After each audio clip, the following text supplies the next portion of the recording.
आप सभी को राधे राधे। जिस हाथ के विषय में हम आज बात करने जा रहे हैं उनका नाम बाबा राम रहीम है और सभी उनसे परिचित हैं। जो नहीं परिचित है उन्होंने उनका नाम जरूर से सुना होगा। तो आज उनके हैंड का एनालिसिस करेंगे और जानने का प्रयास करेंगे कि वो अपने आप को महान बताते हैं तो क्या वास्तव में वो महान बाबा हैं। तो बात करेंगे सबसे पहले, ये आप देख पा रहे हैं बाबा राम रहीम के बुध ग्रह के विषय में। ये देखिए, ये बुध ग्रह इनका बहुत अच्छा है, अच्छे अमाउंट में है। बुद्धि तो इनके पास बहुत है, बुध की उंगली भी आप देख पा रहे हैं कि लंबी है। लेकिन इनका ये जो मंगल ग्रह है ये ओवर कॉन्फिडेंस में ये अपना नुकसान कर बैठते हैं। बात करेंगे बाबा राम रहीम के बृहस्पति ग्रह की। तो बृहस्पति ग्रह आप सभी देख सकते हैं बहुत अच्छी पोजीशन में है। लेकिन बाबा का जो शुक्र ग्रह है वह भी जो है बहुत अच्छा उभरा हुआ है, जिसके कारण बाबा राम रहीम लग्जरी भी हैं और उसके साथ साथ अहंकारी भी हैं। बात करेंगे बाबा राम रहीम के चंद्र ग्रह की। और तो आप ये देख पा रहे होंगे कि ये जो चंद्रमा है ये इनका बहुत अच्छे अमाउंट में है, ठीक है ना। और जब चंद्रमा बहुत अच्छा होता है तो ऐसे लोग बहुत ज़्यादा काल्पनिक दुनिया में रहते हैं। और इसी की वजह से आप सभी को पता होगा कि बाबा राम रहीम पिक्चरें भी बनाते थे, मूवीज़ भी बनाते थे और ये खुद उसमें हीरो का रोल भी अदा करते थे।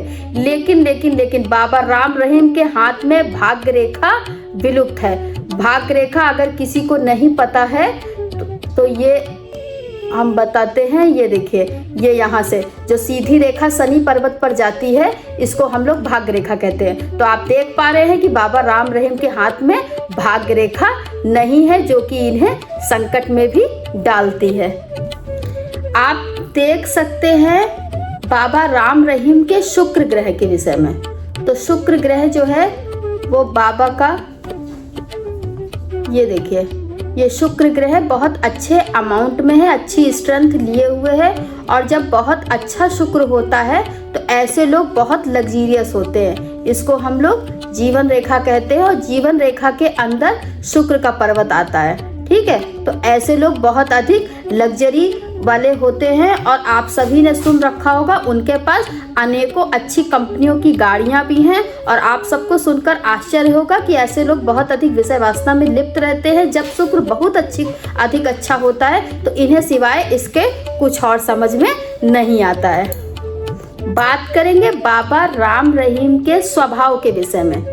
तो आप सभी देख पा रहे हैं इनकी हृदय रेखा को, इसको हम लोग हृदय रेखा कहते हैं। ये जो हमने ग्रीन लाइन बनाई है, अब देखिए इनकी जो हृदय रेखा है यह ठीक शनि पर्वत के नीचे रुकी हुई है। शनि की उंगली किसको कहते हैं आप सभी जानते हैं, नहीं जानते हैं तो हम बताए देते हैं। इसे हम लोग शनि की उंगली कहते हैं, ठीक है। तो ये जो शनि की उंगली के नीचे अगर कोई रेखा यहीं पर ही खत्म हो जाए, ये इस जगह पर, समझ पा रहे, इस जगह पर अगर रेखा खत्म हो जाए तो ऐसे लोग जो होते हैं ये बहुत ज़्यादा कामुक प्रवृत्ति के होते हैं और ये कभी किसी से जीवन में सच्चा प्रेम कर ही नहीं सकते। ये अपने स्वार्थवश ही सबसे मिलते हैं और यही इनके दुख का कारण होता है। तो और कहीं जब हृदय रेखा शनि पर्वत पर रुक रही है तो ये ऐसे लोग बहुत ज़्यादा धूर्त भी देखे गए हैं।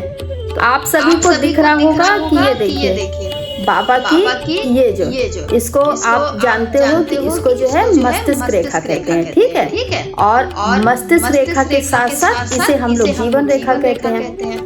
अब आप लोगों को दिख रहा होगा ये यहाँ पर मस्तिष्क रेखा और ये यहाँ पर मस्तिष्क रेखा और जीवन रेखा के बीच जब दूरी होती है, दोनों अलग अलग हैं। जब मस्तिष्क रेखा और जीवन रेखा की शुरुआत दूरी लिए हुई होती है तो ऐसे लोग स्वतंत्र विचार के होते हैं, किसी की बिल्कुल नहीं मानते हैं, अपने मन की करते हैं और ओवर कॉन्फिडेंस में आकर यह अपना नुकसान करते हैं। उसमें अगर हृदय रेखा, समझ रहे हैं, ये हृदय रेखा जो सोने पे सुहागे वाली बात हो गई है। अगर हृदय रेखा शनि पर्वत पर रुक जाए तो फिर कहने ही क्या। तो जैसा कि आप सभी जानते हैं बाबा राम रहीम की लाइफ के विषय में आप सबको पता है, उनके ओवर कॉन्फिडेंस के कारण ही वो इस समय परेशान है और जेल जैसी यात्राओं में घूम रहे हैं। मैंने आप सभी को अपनी वीडियो में पहले भी बताया है कि अंगूठे पर बुद्धा आइज होती है, ये यहाँ पर, ठीक है।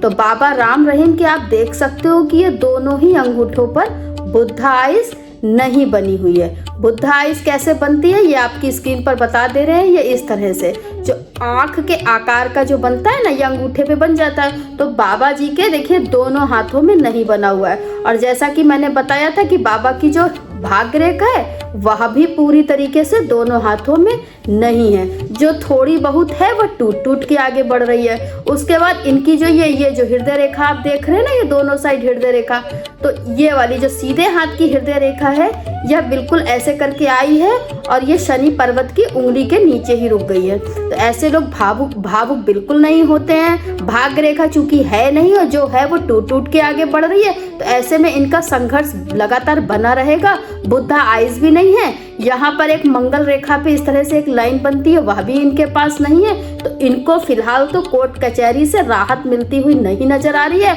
और ये ऐसे ही इनका जो बुढ़ापा है वो ऐसे ही कष्ट में बीतने वाला है। तो मुझे उम्मीद है आप लोगों को आज की वीडियो अच्छी लगी होगी।